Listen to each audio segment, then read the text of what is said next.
On this auspicious occasion of the 75th Independence Day, I would like to foremost extend a warm welcome and heartfelt wishes to my fellow countrymen. Today's dawn has brought a new spirit, a new enthusiasm, a new zeal as we mark 75 years of independence.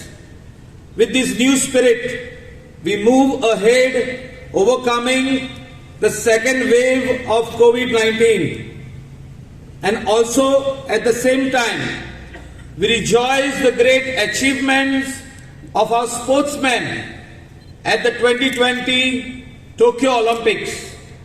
I take pride in congratulating the new young talent who have achieved great heights in the field of sports.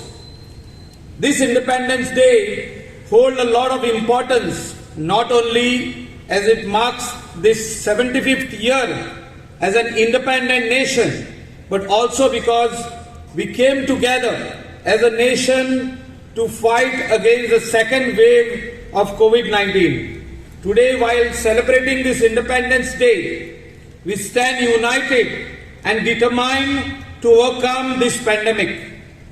Over the past 74 years, our nation has climbed several hurdles and prospered in all fields as one nation. Under the leadership of our Prime Minister, Shri Narendra Ji Modi, our country has truly emerged as a world leader and as a true democratic nation. And also, his leadership, under his leadership, we are taking giant strides in science, education, health, sports,